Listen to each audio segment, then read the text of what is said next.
Hari ini judul khotbah Kak Meg adalah Don't Say You Are Anti-Social. Sekali lagi, judul khotbah Kak Meg hari ini adalah Don't Say You Are Anti-Social. Kata anti-social ini secara casual sering diucapkan.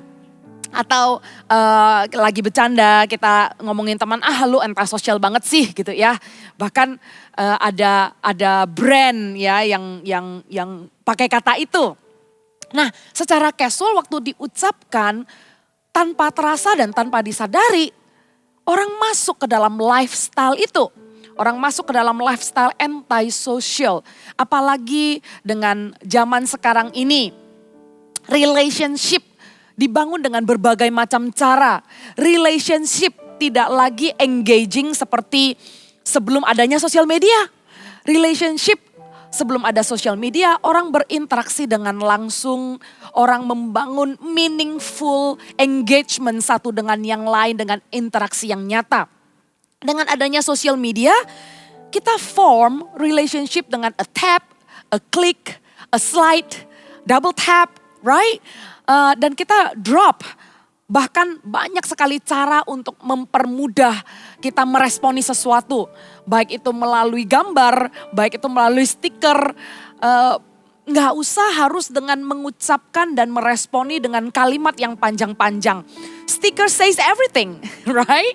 And even sometimes picture describe emotion and describe what you want to deliver to the person that you are talking to.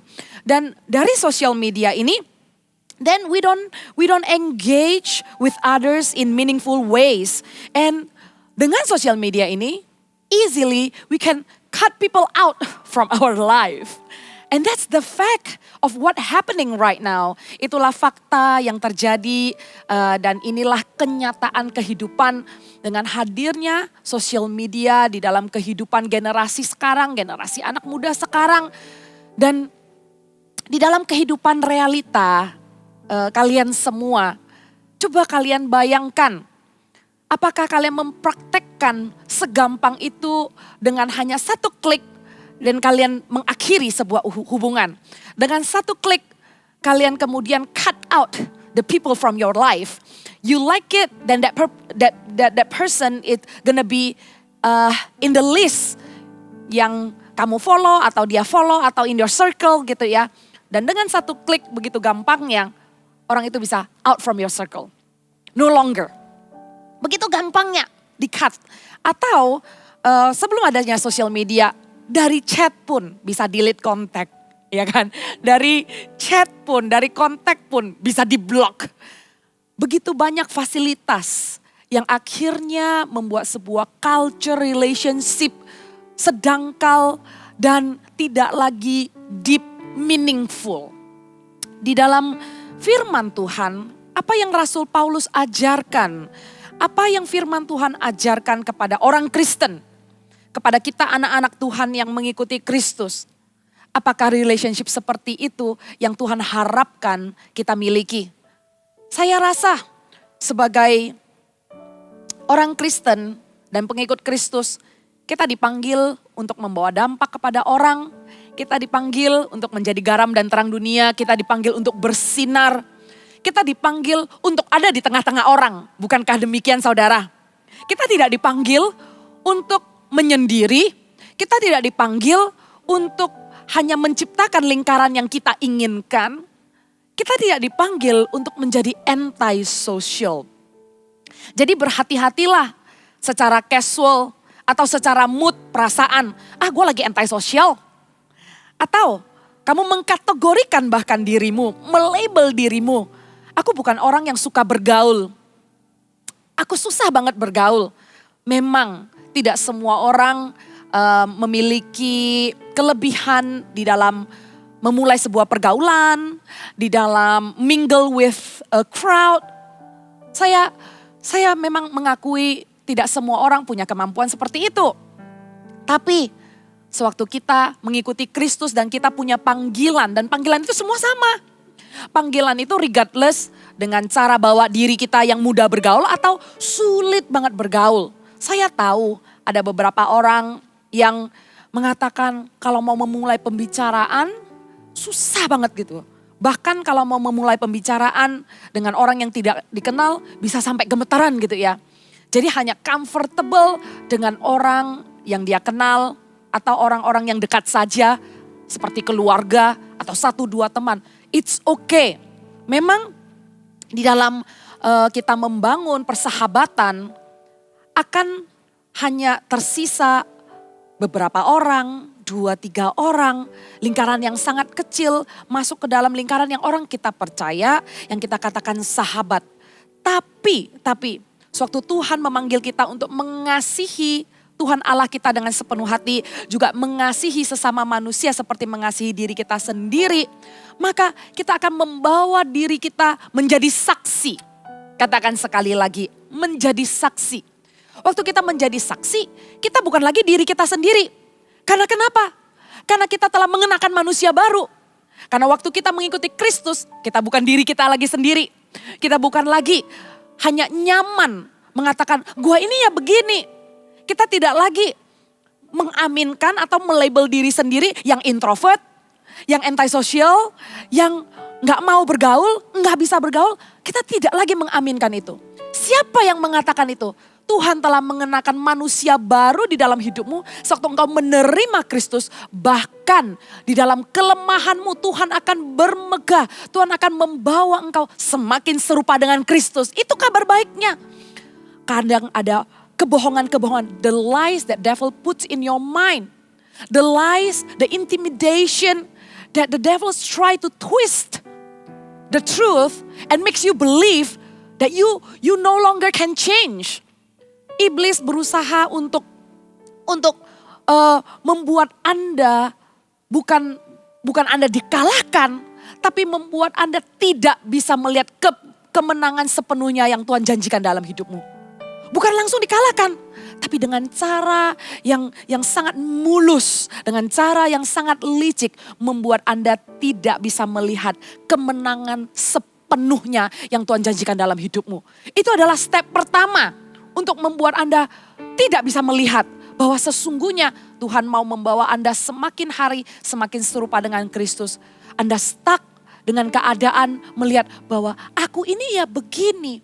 Bukan itulah kehendak Tuhan dalam hidup orang percaya, apalagi dalam kehidupan anak muda yang dibawa dari season ke season, dari semester ke semester.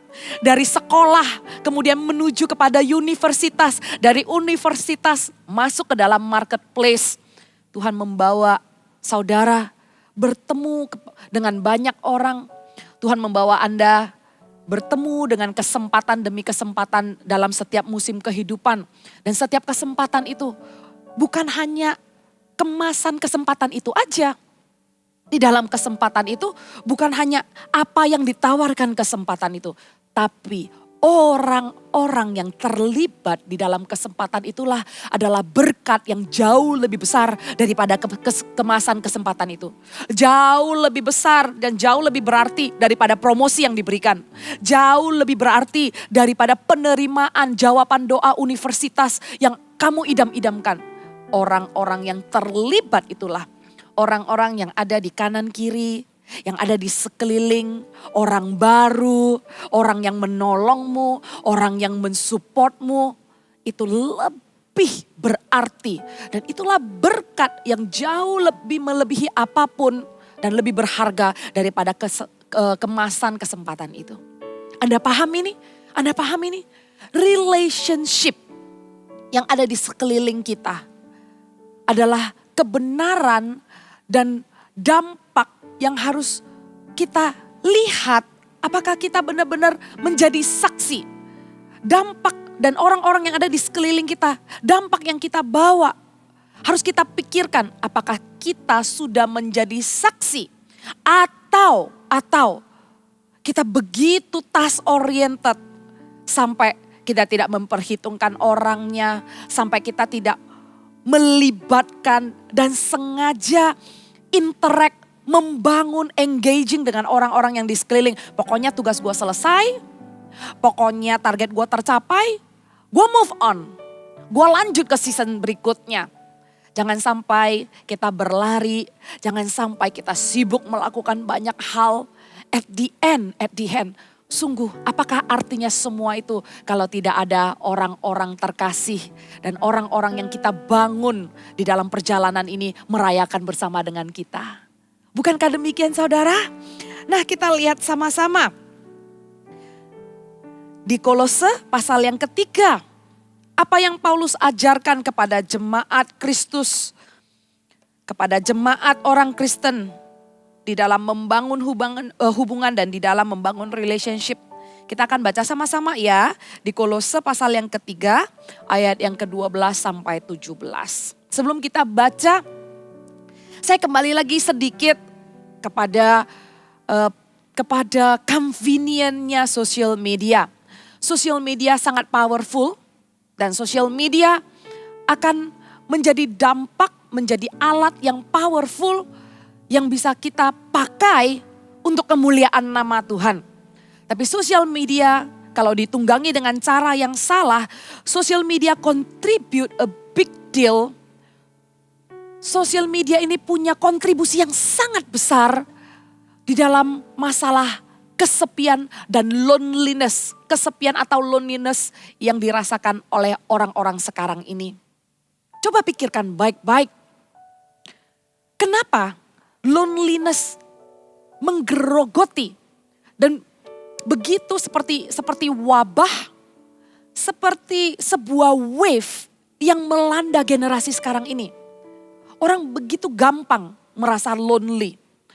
Begitu banyak orang yang kelihatan di luar baik-baik saja, tapi di dalam ada loneliness yang menggerogoti.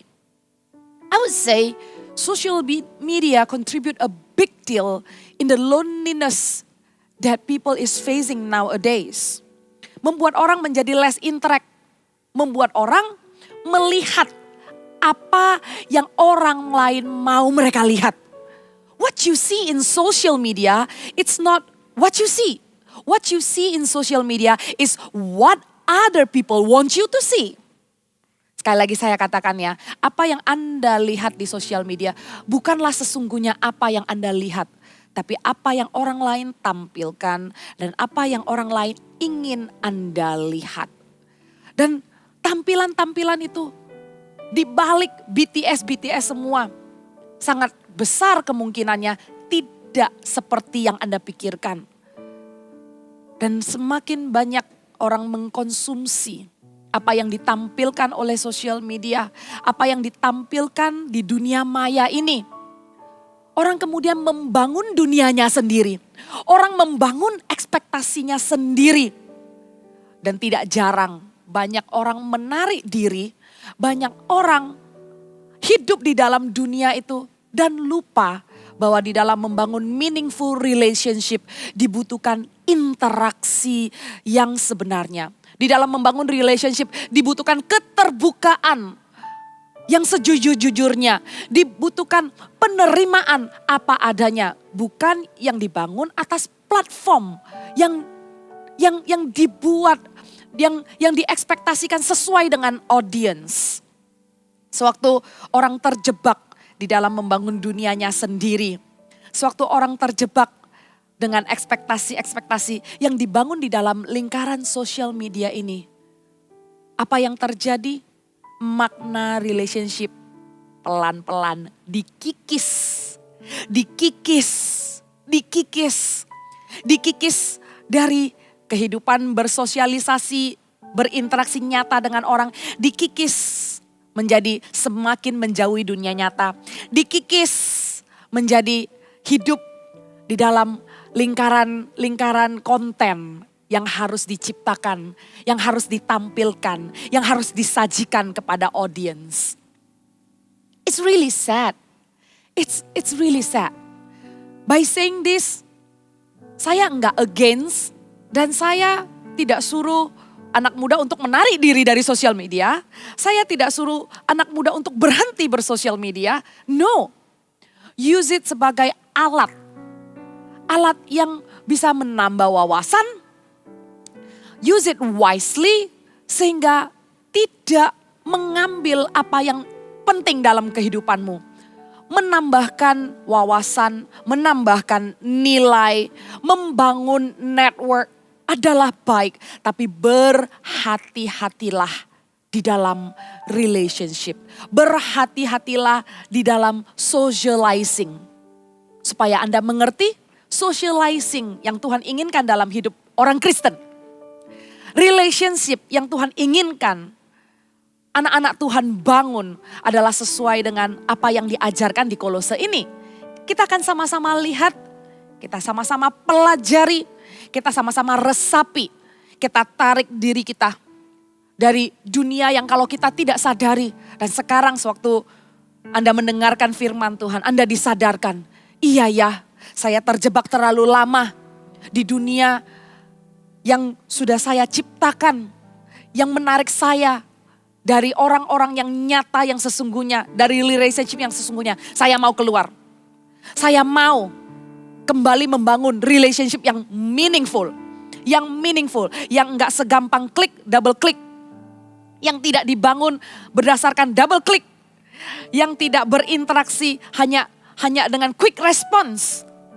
Tapi berinteraksi dengan tulus, dengan nyata, dengan engaging. Alright, let's go to the word of God. Kita lihat Kolose pasal 3 ayat 12 sampai 17. Sekali lagi Kolose pasal 3 ayat 12 sampai 17.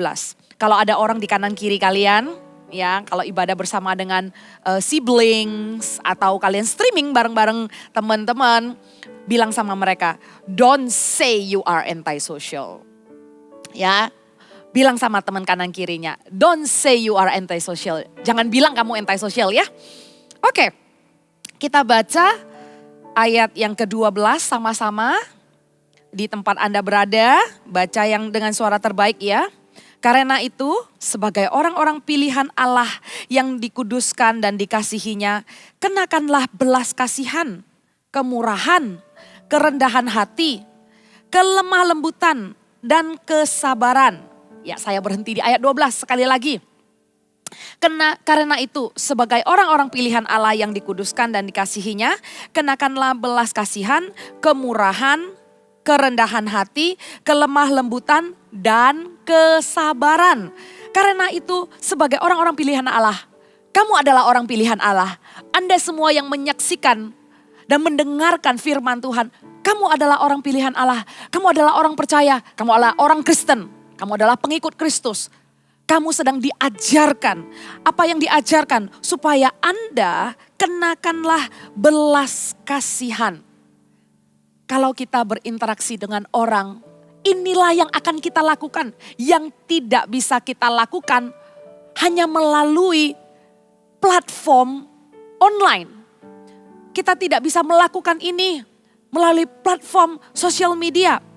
Kita lakukan ini dengan nyata, belas kasihan, kemurahan, kerendahan hati, kelemah lembutan, kesabaran. Semua ini adalah action yang kita tunjukkan kepada orang-orang di sekeliling kita. Coba kita lihat suatu Tuhan Yesus melayani di muka bumi, di dalam pelayanannya. Tuhan Yesus setelah berkhotbah kepada orang banyak, Tuhan Yesus menepi dengan perahu. Tuhan Yesus mencari tempat di atas bukit, mau berdoa. Tapi waktu Tuhan Yesus mau berdoa, Tuhan Yesus lihat orang banyak terus mengikutinya. Tergeraklah Tuhan Yesus oleh belas kasihan. Waktu Tuhan Yesus melihat orang sakit, tergeraklah, masikulah hati Tuhan Yesus. Tergeraklah oleh belas kasihan. Tuhan kita, yang kita sembah, yang mengasihi kita, yang menjadi manusia dengan hati seorang hamba, mengambil action belas kasihan. Walaupun udah capek, udah pelayanan, seharian pengen istirahat. Tapi waktu dilihat ada banyak orang yang masih mengikuti, tergeraklah oleh belas kasihan. Dan bilang sama murid-muridnya, pergi cari makan untuk mereka. Murid-muridnya bilang, dengan uang segini pun gak bisa kasih makan ribuan orang seperti ini. Tuhan Yesus selalu tergerak, pertama-tama tergerak oleh belas kasihan. Artinya apa? Pertama-tama mengutamakan kebutuhan orang lain. Pertama-tama nggak memikirkan, nggak memusingkan kepentingan diri sendiri. Nggak memikirkan, aduh udah seharian melayani, udah seharian mengajarkan kepada orang banyak. Cukup lah ya, kayaknya istirahat aja lah ya, suruh mereka pulang, suruh mereka pulang. Bukan itu yang Tuhan Yesus lakukan. Sewaktu kita berinteraksi dengan orang, sewaktu kita menghargai dan mau hubungan yang lebih dalam. If we want a deeper relationship, that requires sacrifice. Membutuhkan sebuah pengorbanan di dalam relationship. Janganlah memudahkan relationship.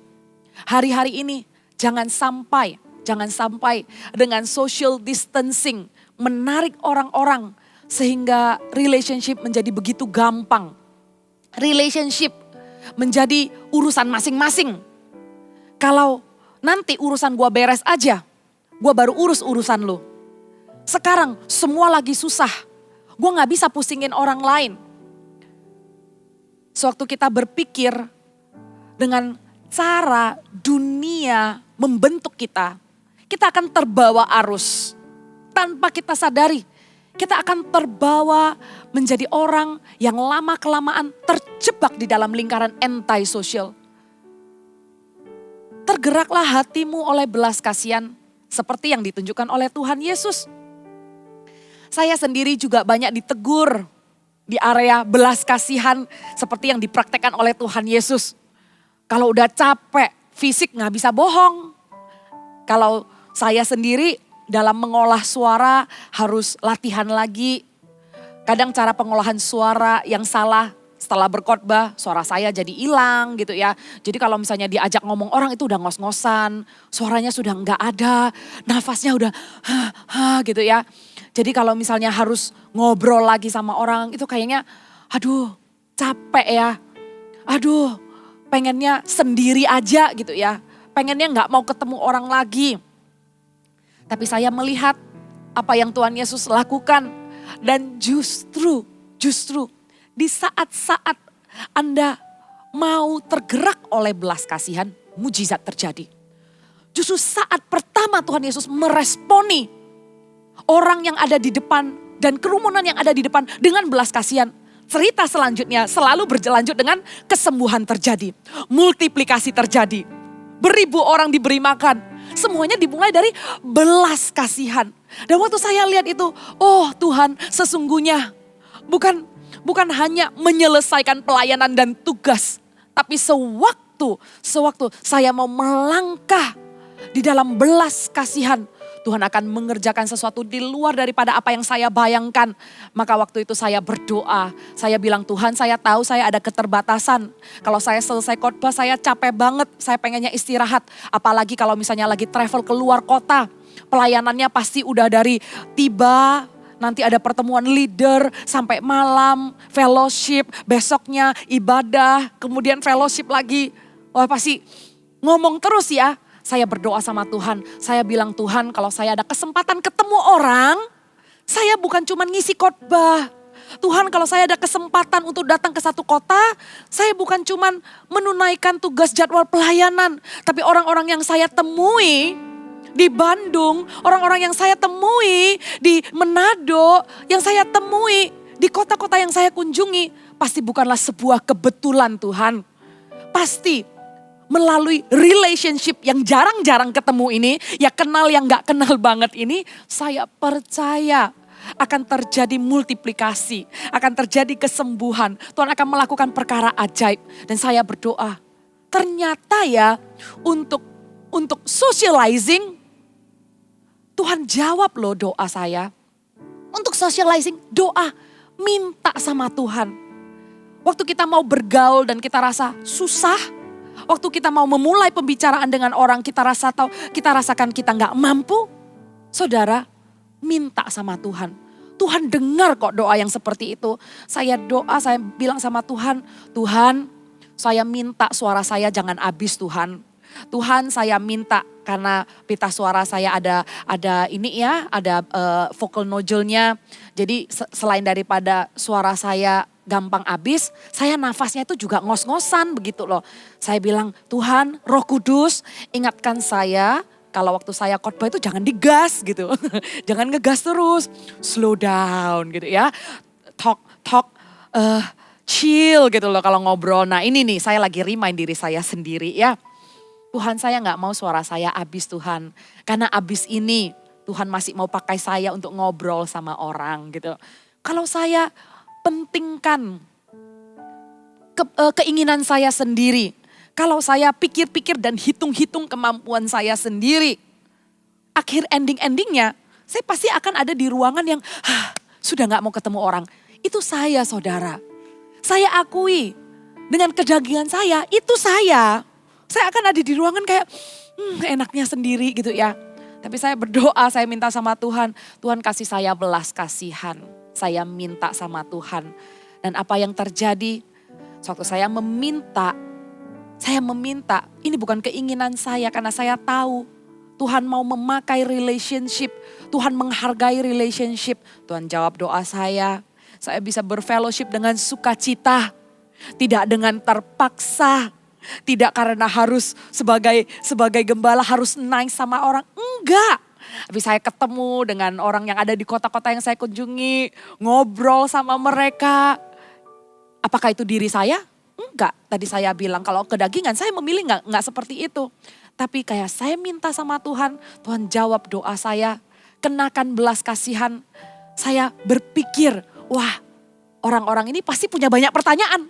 Wah orang-orang ini pasti pengen bercanda, pengen kenal gitu ya. Saya juga pengen kenal. Saudara, kalau Anda menyaksikan di kota-kota di mana Anda berada, Army of God. Nanti ya kalau bisa ketemu lagi, saya pengen kenal setiap daripada Anda semua. Ya walaupun misalnya kita hanya berpapasan gitu. Saya berdoa kok, saya minta sama Tuhan. Jadi Anda pun berdoa, mintalah sama Tuhan. Tuhan, ambil antisosial ini Tuhan. Berikan saya belas kasihan. Saya mengutamakan orang lain terlebih dahulu. Saya tidak memikirkan kepentingan diri saya sendiri. Capeknya saya, ya kan, personality saya. Saya pikirkan orang lain terlebih dahulu. Dan setelah itu kemurahan. Kemurahan adalah kebaikan. Kebaikan yang dilakukan dengan sengaja. Kebaikan yang diberikan bukan karena orang lain minta, tapi diberikan dengan murah gitu loh. Namanya juga kemurahan. Enggak nunggu sampai orang minta tolong baru kasih gitu ya. Tapi kemurahan adalah kebaikan yang disengaja. Adalah kebaikan yang dicari-cari. Adalah kebaikan yang ditawar-tawarkan. Enggak kelihatan orang butuh. Kalau orang udah butuh, orang perlu ditolong, wah itu sudah gak perlu ditanyakan. Tapi kemurahan adalah gesture. Suatu Anda ketemu orang lain, lihat orang lain, ada kepikiran orang lain, berikan, murah hati. Ya, dengan bahasa yang lain lagi gitu ya, dengan lifestyle yang lain lagi. Saya ngomongnya kok sulit ya. Saya cuma mau menyampaikan jangan pelit gitu loh. Saya susah ya menyusun kalimatnya. Maksud saya itu jangan pelit. Kalau mau kasih orang, kasih yang terbaik. Kalau mau kasih orang, jangan kasih orang barang yang sudah Anda tidak mau. Jangan sortir-sortir yang sudah gak bagus baru kasih orang. Tapi berikanlah yang terbaik. Kasihlah dengan membayangkan orang ini pasti senang kalau terima barang ini. Orang ini pasti butuh. Orang ini lebih butuh barang ini daripada saya. Jadi bukan karena sudah gak mau, udah lewat seasonnya, kamu gak pakai lagi baru kasih orang. Tapi carilah kesempatan. Berlomba-lombalah di dalam kemurahan, kebaikan yang disengaja. Berikan kepada orang-orang, amin. Dan kemudian setelah kemurahan apa ini? Setelah kemurahan, kerendahan hati. Tuhan sayang sama orang yang rendah hati. Di dalam pergaulan, di dalam socializing. Orang yang memandang terlalu tinggi terhadap orang tertentu, Sehingga membuat dirinya, aku beda ya. Mengkategorikan social status. Maka orang yang sama juga pasti akan memandang rendah orang. Kalau dia bisa memandang tinggi orang, maka dia juga akan mengkategorikan orang yang di bawahnya. Berarti dia memposisikan dirinya dengan status tertentu. Berhati-hatilah dimanapun posisi Anda, kita hanyalah seorang hamba. Apapun pengalaman, pekerjaan, pengakuan yang Anda terima, tidak menambahkan dan tidak mengurangi apapun status sosial Anda. Anda hanyalah orang berdosa yang ditebus dengan darah yang mahal. Sebenarnya apapun yang Anda miliki sekarang ini, kalau bukan karena Tuhan, bukan dikaruniakan dari surga, kita ini cuman akhirnya menuju kepada kesia-siaan, kepada kebinasaan. Semuanya karena anugerah, semuanya karena kasih karunia. Untuk itu, di dalam kerendahan hati, artinya Anda tidak mengkategorikan orang dalam kelas tertentu. Berhati-hatilah, minder adalah sombong, ya kan? Sombong adalah iri hati. Itu semua adalah lingkaran-lingkaran yang tidak ada habisnya. Jangan minder, jangan sombong. Lihatlah diri Anda adalah produk kasih karunia terhadap orang yang dunia katakan, dunia loh ya. Jadi bukan anak Tuhan yang mengkategorikan, tapi dunia kategorikan orang ini punya posisi, orang ini punya power. Tapi di dalam Tuhan kita ada di dalam kelimpahan yang dunia tidak bisa berikan. Untuk itu gak usah minder. Dan begitu juga dengan orang yang dunia kategorikan berkekurangan. Dunia mengkategorikan masih berjuang. Anda juga jangan memandang rendah orang. Jangan membuat diri kita belong to certain group. Tapi bergaulah dengan siapapun juga. Seperti Tuhan Yesus yang didapati duduk dengan pemungut cukai.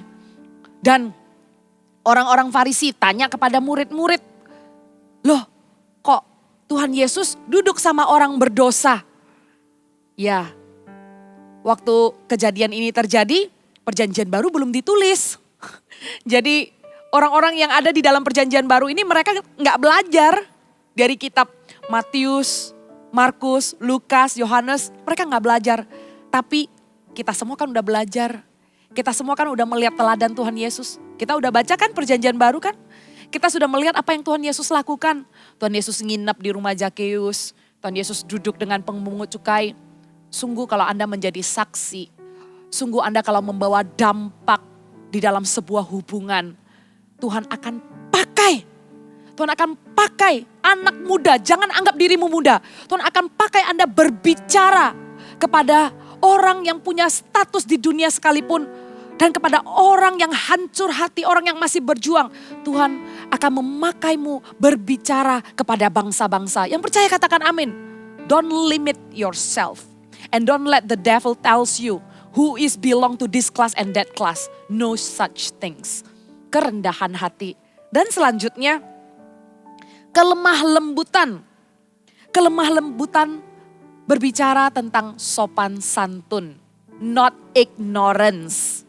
Ya, kelemah lembutan, peka dan sensitif dengan gerak-gerik, dengan tindak tanduk, enggak cuek, enggak yang bikin orang tersinggung, bukan orangnya yang kulit badak, tapi orang yang bikin tersinggung yang kulit badak, yang gak merasa, padahal suasana udah awkward semua. Padahal waktu melontarkan kata-kata yang menyakitkan, orang-orang yang di sekeliling itu udah kayak, whoops, what? Gitu ya. Orang-orang udah matanya udah muter-muter ke atas, tapi yang mengutarakannya masih aja clueless gitu loh. Masih aja, what did I say? Nah, I didn't mean it. Bercanda.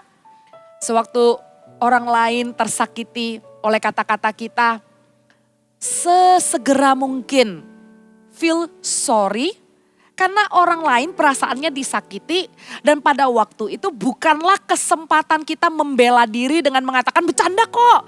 Masa kayak gitu aja tersinggung. No, you are not in position of defending yourself because other people is hurting. Kamu nggak lagi di posisi, kamu tidak lagi di dalam bagian menjelaskan dirimu, apapun alasanmu atau membela diri, Anda tidak lagi di posisi itu. While other people is hurting, orang lain lagi disakiti, maka first aid, pertolongan pertama, ya orang lain udah ditusuk dengan pisau, maka pertolongan pertama apa? Ya cepetan diperban.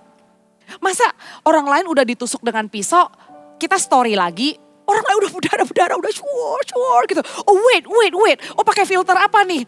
Oh konten nih. Gak cengli dong saudara. Saya bayangin aja udah geli banget gitu ya. Kan gak mungkin. Kalau orang lain udah kena step dengan pisau. Yang pertama langsung ditolong. Langsung diobati. So it's the same thing apply. When your words, kata-kata kita kalau tajam seperti pisau, maka yang pertama-tama cepat-cepatlah membalut luka orang. Bukan malah ignorance, bukan malah menggampangkan hubungan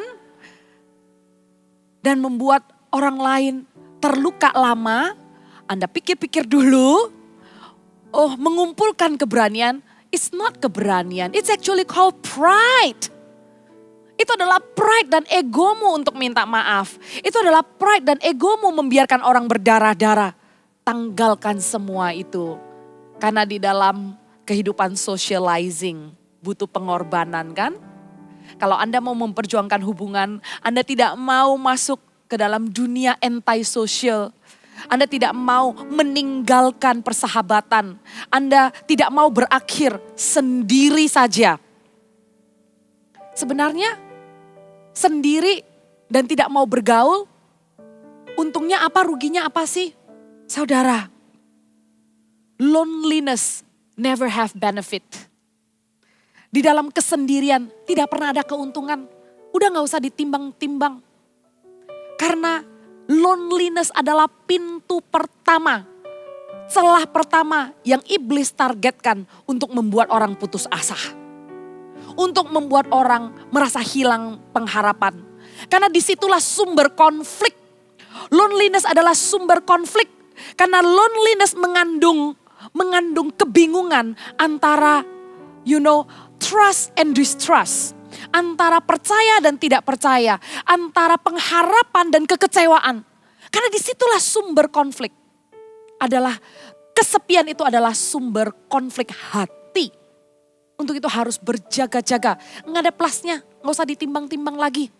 Jadi Anda sendiri jangan sampai oleh karena kecuekan, oleh karena pride, oleh karena ya sudahlah kalau gitu aja ribet, kalau gitu aja gampang tersinggung, mendingan gua nggak usah berteman, mendingan gua nggak usah ribet sama squad, sama geng-geng. Lebih baik gua hidup sendiri. God is talking to your heart right now. Tuhan sedang berbicara kepada hatimu. Di dalam relationship perlu ada usaha. Kalau ada gronjalan-gronjalan, kalau ada usaha yang Anda tempuh untuk memperbaikinya, tempuhlah itu. Kalau ada usaha yang Anda lakukan untuk memperbaiki persahabatan yang sudah sempat gak enak. Kalau ada orang yang dulunya Anda sangat klik, Anda sangat connect, dan sekarang ini sudah mulai jauh, tempuhlah usaha itu. Make a sacrifice, save the relationship. Will you? Kelemah lembutan dan kesabaran. Sabarlah kamu seorang terhadap yang lain, ya. Kita lanjut di ayat yang ke-13. Dan ampunilah seorang akan yang lain. Apabila yang seorang menaruh dendam terhadap yang lain. Sama seperti Tuhan telah mengampuni kamu. Kamu perbuatlah juga demikian. Sabar. Sabar. Sabar artinya bukan bisa nunggu gitu ya. Sabar tidak berbicara tentang durasi waktu.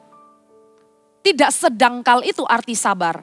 Sabar artinya waktu ada kesempatan membalas, kamu gak membalas. Itulah kesabaran sesungguhnya. Kesabaran sesungguhnya artinya ada waktu, bukan ada waktu membalas. Sebelum ada waktu membalas, kamu sudah mengampuninya. You let go already. Forget belum tentu, let's be realistic. Kadang bisa keingat. I know. Kadang bisa kesel gitu ya. Kadang kalau orangnya ulangi lagi, kita bisa kayak, again gitu. Ya, forgetting is hard, I know. But let go. Because when you forget, bukan cuman Anda nggak hold grudge to that person. Anda juga set free yourself. Anda let go. Anda nggak membawa beban dalam hidupmu. Yang dibebaskan, yang di set free adalah Anda. Buat apa Anda membawa sakit hati, kekecewaan, tidak terima, Anda bawa-bawa. Yang susah kan Anda sendiri, saudara. Sabarlah satu terhadap yang lain. Dan ampunilah seorang akan yang lain. Karena Tuhan Yesus juga mengampuni. Tuhan Yesus mengampuni bukan cuma pas kita mengaku dosa menerima Tuhan Yesus. Tapi Tuhan Yesus mengampuni setelah kita baptis. Masih berdosa gak? Ayo. Sekarang, jangankan setelah baptis. 1 minggu ini, ada berbuat dosa gak? Tanpa disadari atau disadari. Kita masih dalam kedagingan ini. Kita masih melakukan hal-hal yang tidak menyenangkan Tuhan. Kita masih salah prioritas hidup. Ya kita masih salah lah intinya. Tapi Tuhan tetap dengan tangan terbuka. Mengajari, memberi kesempatan. Bukankah dengan menerima kesempatan dari Tuhan, kita juga selayaknya memberikan kesempatan kepada orang lain. Dengan kita diampuni berkali-kali, kita diberikan kesempatan berkali-kali. Bukankah seharusnya kita juga memberikan kesempatan kepada orang lain. Dan on top of that, belas kasihan, kemurahan, kerendahan hati, kemudian kelemah lembutan dan kesabaran. On top of that, ayat yang ke-14. Di atas semuanya itu, kenakanlah kasih. Sebagai pengikat yang mempersatukan dan menyempurnakan. Artinya kenakanlah kasih, Anda tidak bisa melakukan semua itu hanya dengan usaha satu persatu. Oke, belas kasihan. Oke, kemurahan. Oke, kerendahan hati. Oke, kelemah lembutan. Oke, sabar. Kalau Anda tidak kenakan kasih, maka akan mengalami stagnasi. Seberapa sering kita bilang, aduh ini masalah bom waktu. Oh that's it. Seberapa sering di dalam relationship, kesempatan demi kesempatan engkau berikan kepada orang yang dekat dengan dirimu. Engkau sabar, engkau berbelas kasihan. Tapi engkau melakukannya ya dengan sabar tok. Dengan pengertian sabar tanpa kenakan kasih. Lupa on top of everything, kasihlah yang harus menuntun hati kita. Let love guide your life. Kasihlah yang membuat kita tidak jatuh di dalam stagnasi. Kasihlah yang akan menjauhi kita dari bom waktu. Kenakanlah kasih. More love, more power. Kasih yang akan membuat kita mengenal orang. Love will make you know someone. Sewaktu kita kenal makin sayang kan. Sewaktu saya sebel sama orang. Dan sewaktu saya tahu banget karakter orang ini. Sewaktu saya prediksi, orang ini pasti bakal begini. Dan terjadi nih, wah rasanya gimana? Tuh kan, gue udah tahu dia bakal begini. Sebelnya double. Anda pernah gak ngalami begitu? Ya kan? Saya bersyukur dan saya menganggap ya udah ini kelebihan yang Tuhan kasih gitu ya. Jadi insting membaca orang cepat gitu loh. Dan waktu itu terjadi, tuh kan gitu. Saya berdoa, saya bilang Tuhan give me more love. Karena kalau enggak dengan kasih saya akan jadi judgmental. Saya waktu berkata tuh kan, saya akhirnya menghakimi orang. God give me more love. Dan Tuhan sewaktu memberi saya more love, saya melihat apa yang saya prediksi misalnya terjadi dan saya bisa melihat karakter orang ini seperti ini. Dengan more love saya bisa tertawa. Dengan more love saya gak sebel gitu loh. Dengan more love saya melihat sungguh dengan kuasa Tuhan orang ini bisa berubah. Saya percaya orang ini bisa berubah. Tidak menuntut berubah tapi dengan kasih.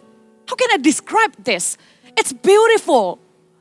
Ini yang membebaskan saya, ini yang memberikan saya breakthrough.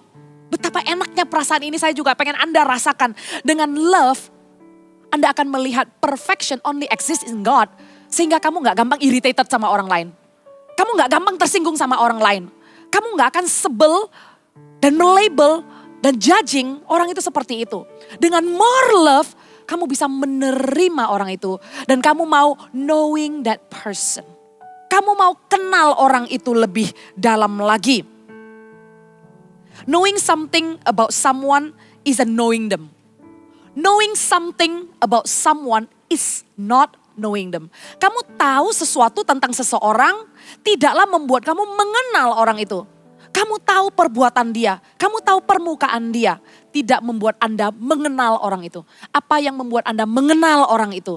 Dengan mengasihinya. Sama dengan just like knowing facts about Jesus doesn't make you know Jesus.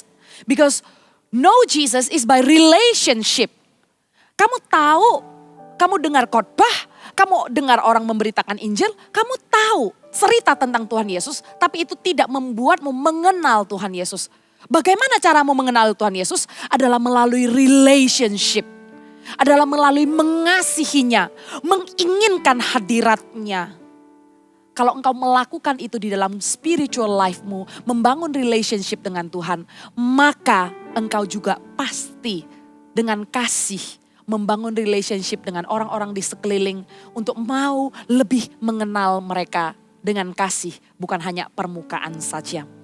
Dan ayat selanjutnya, hendaklah damai sejahtera Kristus memerintah dalam hatimu, karena untuk itulah kamu telah dipanggil menjadi satu tubuh dan bersyukurlah. Garis bawahi, hendaklah damai sejahtera Kristus memerintah dalam hatimu. Biarlah damai sejahtera Kristus memerintah melampaui segala akal pikiranmu. Damai itu tidak datang dari agreement in the same opinion. Damai itu tidak datang dari keseragaman. Damai itu tidak datang dari oke, semua setuju dengan pendapat ini, tidak ada konflik, tidak ada opini lain, damai. No, that's not peace. Then you know what is peace? Peace is a choice that you carve in your heart. Damai adalah sebuah keputusan yang kau izinkan memerintah dalam hatimu walaupun ada perbedaan dengan orang-orang sekelilingmu. Walaupun ada perbedaan dengan teman CG-mu. Walaupun ada perbedaan dengan sibling dan saudara di rumahmu. Biarlah ada damai yang kamu putuskan memerintah di dalam hatimu. Agar di dalam sebuah relationship Anda tidak memakai perasaan. Di dalam sebuah hubungan yang Anda bangun dengan orang-orang di sekeliling. Anda mau membawa dampak. Anda tidak berjalan dengan perasaan. Tapi Anda berjalan dengan damai Kristus yang memerintah dalam hatimu. Sebuah keputusan. Ada damai Tuhan. Anda tidak meresponi, Anda tidak memberi jawaban sesuai dengan pancingan dari orang yang tanya, pancingan dari orang yang memperlakukanmu dengan tidak baik. Anda tidak meresponinya dengan level itu. Tapi Anda meresponinya dengan damai Kristus yang sudah bertahta di dalam hatimu. Bangunlah relationship dengan damai Kristus yang memerintah di hatimu. Dan kita baca ayat-ayat yang terakhir. Ayat yang 16 sampai 17. 2 ayat terakhir. Hendaklah perkataan Kristus diam dengan segala kekayaannya di antara kamu. Sehingga kamu dengan segala hikmat mengajar dan menegur seorang akan yang lain. Dan sambil menyanyikan mazmur dan puji-pujian dan nyanyian rohani, kamu mengucap syukur kepada Allah di dalam hatimu. Dan segala sesuatu yang kamu lakukan dengan perkataan atau perbuatan, lakukanlah semua itu dalam nama Tuhan Yesus. Sambil mengucap syukur oleh Dia kepada Allah Bapa kita. Garis bawahi, hendaklah perkataan Kristus diam dengan segala kekayaannya di antara kamu. di dalam sebuah hubungan ada perkataan, ada firman yang diam di dalam hubungan itu. Bukan takut akan manusia, bukan mempertahankan hubungan dengan pemikiran dan rencana manusia. Tapi sesama orang percaya, orang Kristen membangun hubungan akan masuk ke level yang lebih dalam lagi. Bukan dari perbuatan yang dikenak, bukan dari perbuatan action yang dilakukan saja. Tapi ada hubungan yang lebih dalam masuk ke dalam hati. Relationship yang diperjuangkan akan melalui teguran-teguran. Akan diuji lewat mana? Lewat teguran, lewat terus terang nasihat-nasihat yang diberikan. Disitulah relationship akan diuji. Suatu firman dan kebenaran dinyatakan, saling membangun kehidupan. Dan saya sangat mendorong dari firman hari ini, terutama untuk teman-teman yang ada di Connect Group, Army of God yang sudah bergabung di Connect Group. Connect Group bukanlah aktivitas pertemuan seminggu sekali yang hanya berbagi-bagi cerita atau hanya saling mendoakan, tapi grow in relationship. Di tempat ini sesungguhnya adalah tempat pintu depan untuk kita menjadi saksi Kristus. Katakan amin. CG adalah pintu depan untuk setiap anak-anak orang Kristen, umat yang percaya Tuhan. Disitulah adalah wadah pintu utama untuk menjadi saksi Kristus. Bukan wadah kolam yang orang itu terus tidak lagi membawa dampak di sekeliling. Kalau kolam yang tidak ada perputaran airnya, kolam itu lama-kelamaan akan keruh. Kita akan masuk ke sebuah season di mana kita sama-sama akan mempraktekkan firman Tuhan yang baru saja Anda dengar. Don't you be anti-social.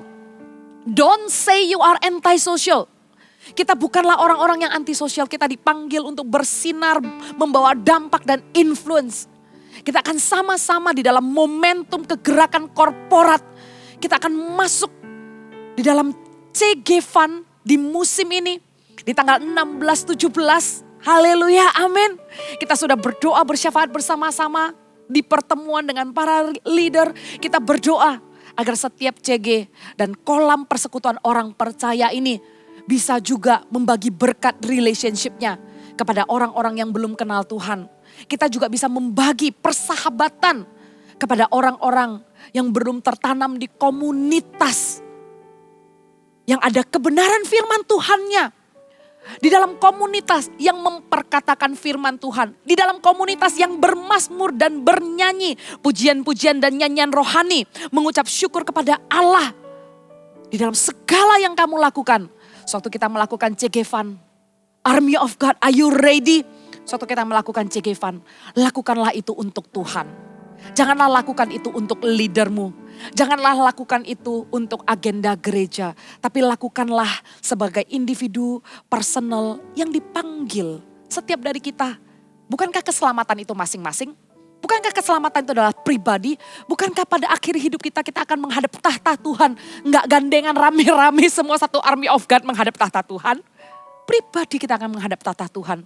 Maka di hidupmu secara personal, Anda juga punya misi yang sama. Pribadi, lepas pribadi, misi amanat agung. Agar kita mengajarkan kepada orang, kita mengabarkan Injil. Kita mengajarkan segala sesuatu yang Tuhan Yesus sudah ajarkan kepada kita. Kita ajarkan nilai-nilai kebenaran.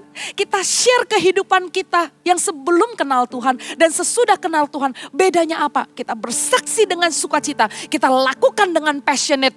And kita lakukan dengan expert. Tidak asal-asalan. Berdoa bersama-sama. Agar di akhir daripada ibadah ini, setiap dari kita akan mengalami terobosan di dalam relationship. Dan saya berdoa terlebih dahulu, biarlah ada terobosan di dalam relationship yang sudah ada. Kalau Anda di dalam persahabatan, ada ganjalan-ganjalan. Dan ada persahabatan yang tidak lagi terjalin. Dan terakhir itu seperti awkward. Kita berdoa, Tuhan pulihkan persahabatan itu. Kita tidak harus punya lingkaran yang besar. Kita tidak harus menyukai semua orang. Tapi biarlah dengan kasih, dengan mengenakan kasih, jangan sampai ada hubungan-hubungan yang kita tinggalkan, yang kita geletain begitu saja. Dengan keretakan-keretakan yang belum dipulihkan, Tuhan akan pulihkan. Sewaktu kita menyembah sama-sama, kita datang dengan kerendahan hati. Amin.